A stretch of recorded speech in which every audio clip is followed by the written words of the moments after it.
بسم اللہ الرحمن الرحیم۔ السلام علیکم ناظرین، میں طارق اسماعیل ساگر آپ کی خدمت میں کچھ تازہ ترین حقائق کے ساتھ حاضر ہوں۔ ناظرین، ابھیناش کی کتاب مائی اینیمیز اینیمی منظر عام پہ آ گئی ہے۔ ٹائٹل پہ اس نے کرزئی اور مودی کو جس طرح ہاتھ ملاتے دیکھا ہے، اصل میں یہ ٹائٹل ہی اس کتاب کا موضوع ہے۔ منوجی اسمرتی میں لکھا گیا ہے کہ اپنے ہمسائے کو دشمن اور ہمسائے کے دشمن کو اپنا دوست رکھ۔ یہ ایک بنیادی اصول ہے۔ دیکھیے، یہ جو ہندو دھرم ہے، دھرم تو بہت اچھا ہے، اس میں کیا شک ہے، دنیا کا کوئی دھرم برا نہیں ہوتا اور نہ ہی ہمیں کہنا چاہیے، لیکن اس میں کچھ ایسی متشدد عناصر جنم لیتے ہیں جو اس کا حلیہ بگاڑ کے رکھ دیتے ہیں۔ جیسے ہندو دھرم کا حلیہ ہندوتوا نے بگاڑا ہے۔ اب ہندوتوا کا جو سیاسی ایجنڈا ہے، جو ان کا رولز آف گورننس ہیں، وہ یہ ہے، یہ کہتے ہیں سام دام ڈنڈ بھید، 4 چیزوں سے اپنا کام چلاتے ہیں۔ سب سے پہلے تو سام یعنی جنس کا لالچ دیتے ہیں، وہ ناکام ہو تو دام پیسے دیتے ہیں، اگر پیسے دینے پر بھی معاملہ نہ بنے تو ڈنڈ طاقت کا مظاہرہ کرتے ہیں، اگر طاقت کا مظاہرہ بھی ناکام ہو جائے تو بھید یعنی دشمن میں اپنے میں بھید بھاؤ ڈالتے ہیں، ناتفاقی ڈالتے ہیں۔ اور آپ نے دیکھا ہے 4 جو اصول ہیں پاکستان میں بہت کامیابی سے انڈین استعمال کرتے ہیں۔ ہمارے ہاں بدقسمتی سے تو ہم میں سے پاکستانی مسلمانوں میں یہ کام بڑا ہی چلتا ہے۔ عورت، پیسہ، طاقت کی نمائش، ہم ہر بڑی چیز سے، بڑے بندے سے متاثر ہو جاتے ہیں۔ جیسے میں نے آپ سے عرض کیا تھا کہ ہم اپنی پالیسیاں بنائیں گے تو امریکہ کو دیکھ کے، چین کو دیکھ کے، ان سے اپنے دماغ سے نہیں، حالانکہ جب ہم اپنے دماغ استعمال کرتے تھے، ہمارے جو پہلے 5 سالہ منصوبے تھے، وہ تو ہم سے جاپان اور کوریا لے کے چلے گئے تھے، انہوں نے اپنے ملکوں کو کہاں سے کہاں پہنچا دیا۔ اس دور میں تو پاکستان میں ڈیم بنے تھے، انڈسٹریل ایریاز بنے تھے، جتنی آج آپ کو لاہور کے یہ اس پہ جی ٹی روڈ پہ فیکٹریاں نظر آتی ہیں، سب جنرل ایوب خان کے دور میں لگی تھی۔ اس کے بعد کمی ہوئی ہے، زیادتی نہیں ہوئی۔ یہ جتنی فیصل آباد کی ٹیکسٹائل انڈسٹری ہے، جنرل ایوب خان کے دور میں لگی تھی۔ جتنا کراچی کا industrial area general Ayub Khan کے دور میں بنا تھا۔ 54 سے آگے ہم نے ترقی کی۔ اس کی وجہ یہ ہے کہ تب لوگ ایسے تھے جو اپنے دماغ سے سوچ لیتے تھے۔ اب تو ہمیں سوچنے کے لیے بھی یا امریکہ کا دماغ چاہیے، یا چائنا کا دماغ چاہیے، یا روس کا دماغ چاہیے۔ اپنے آپ کو تو ہم نے ناکارہ کر دیا۔ کتنی بدقسمتی کی بات ہے۔ دیکھیے، دنیا کے سب سے زیادہ نوجوان لوگ جو ہیں وہ اس ملک میں پائے جاتے ہیں۔ پاکستان کی آبادی نوجوانوں کی آبادی ہے۔ بڑے کام ہیں دنیا میں، یورپ میں، امریکہ میں، پوری دنیا میں بوڑھوں کا تناسب جوانوں سے زیادہ ہے۔ اور یار، ہم نے ابھی سے ان کو غلامی کی تربیت دینا شروع کر دی ہے، اور یہ غلامانہ جو بصیرت ہوتی ہے وہ تو ناقابل اعتبار ہے۔ علامہ اقبال نے کہا، بھروسہ کر نہیں سکتے غلاموں کی بصیرت پر کہ دنیا میں فقط مردان حر کی آنکھ ہے بینا۔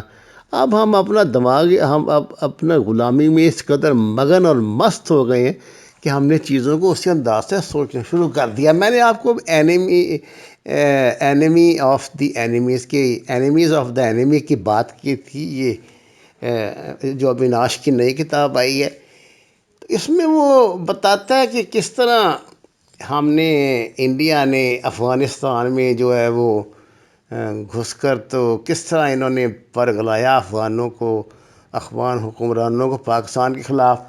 اس میں اس نے ایک بڑے واقعے کا ذکر کیا ہے جو خاکسار نے آپ کو پچھلے سال 5-6 اس پہ میں نے ویڈیوز کی تھی اور بتا دیا تھا کہ جو حملہ ہوا تھا کابل کے گردوارہ میں سکھوں پہ، جس میں 25 سکھ مارے گئے تھے، وہ حملہ داعش نے کیا تھا۔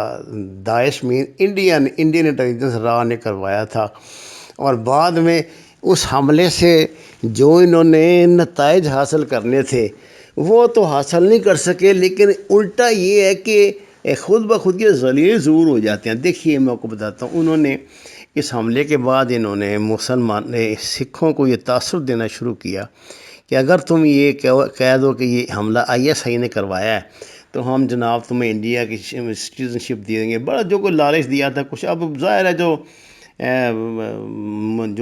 یہاں اقلیت ہیں یہ جو جتنے مرضی سیف ہوں، اس گمراہی میں کچھ ہندو ہمارے بھائی آ گئے تھے سندھ سے، وہ وہاں انڈیا چلے گئے تھے سیاسی پناہ لینے کے لیے، انہوں نے پناہ لی۔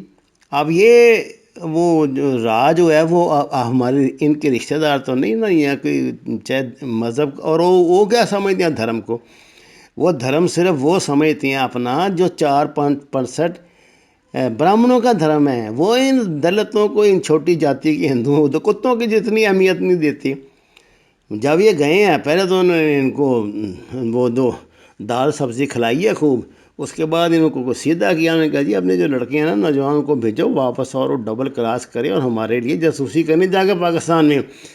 جو بیچارے گئے تھے یہ سیدھے سادھے لوگ تھے، انہوں نے کہا جی ہم تو کر نہیں سکتے، انہوں نے کہا نہیں کر سکتے تو پھر ادھر آؤ۔ ان غریبوں کو مار مار کے 11 ہندو جو پاکستانی تھے مار دیے۔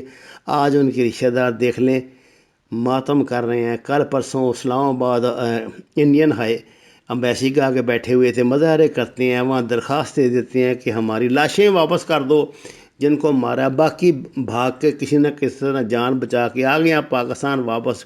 کچھ پاکستانی قونصلیٹ نے، وہاں ہائی کمیشن نے ان کی بیچاروں کی مدد کی، جان بچا کے آ گئے ہیں، اور باقی اب انہوں نے یہاں آ کے جلوس نکالے، ماتم کیا انڈیا کا کہ جی ہمیں برگلا کے لے جا کے انہوں نے ہمارے ساتھ یہ سلوک کیا۔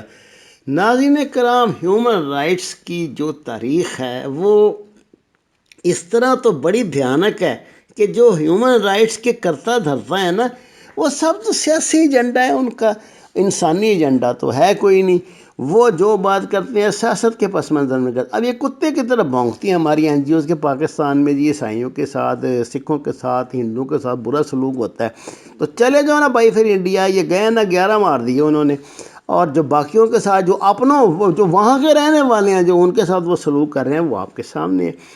ہر روز وہ چیخ پکار کرتے ہیں۔ یہ دلی میں جو لاکھوں یہ کسان جمع ہوئے ہیں، یہ سالی سکھ نہیں ہیں، یہ 20-22 لاکھ جو کسان بیٹھے ہیں نا دلی کے دروازوں پہ، 4 دروازوں پہ، وہ ساری سکھ نہیں ہیں، ان میں ہندو زیادہ ہیں، سکھ کم ہیں بھائی۔ سکھ تو صرف پنجاب سے ہیں، باقی پورے انڈیا سے ہیں، اور وہ بیچارے دلت ہیں، وہ بیچارے ہریجن ہیں، وہ بیچارے کرسچین ہیں، مسلمان ہیں، سکھ ہیں، عیسائی ہیں، یہ چھوٹی جاتی کی ہیں۔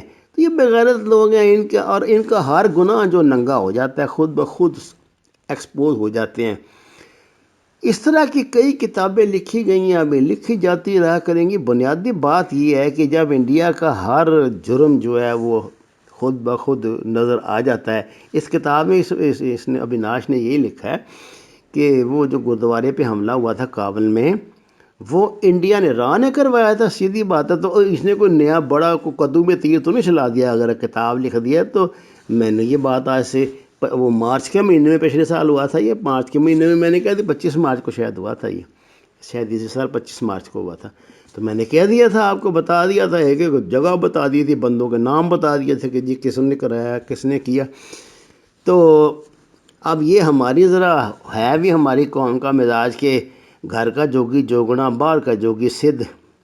یہ باہر کے جو خبر جو گھوم کر سچائی جو جس پہ لندن کی یا انڈیا کی یا امریکہ کی مہر لگی ہو اس کو ہی مانتے ہیں، ویسے مانتے نہیں ہیں۔ لیکن کوئی ایسی بات نہیں ہے جو ہم سے پوشیدہ ہو، یا پاکستان انٹیلیجنس سے پوشیدہ ہو، یا جو ذمہ دار لوگ ہیں اس کام کے ان سے پوشیدہ ہو، سب ہم پہ ظاہر ہے۔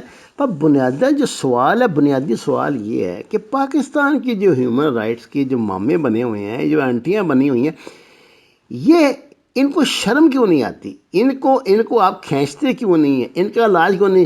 اب یہ محسن داوڑ نے جو بکواس کر دی ہے کہ جی وہ تجربہ ناکام ہو گیا تھا تو اس سے بندے مر گئے ہیں تو یہ ہوگا، سراسر جھوٹ۔ ساری دنیا کے سیٹلائٹ لگے ہوئے ہیں، انہوں نے دیکھا شاہین 3 کا کامیاب تجربہ، پوری دنیا نے دیکھ، اس گدھے نے پتہ نہیں کہاں سے کیا یہ دیکھ لیے۔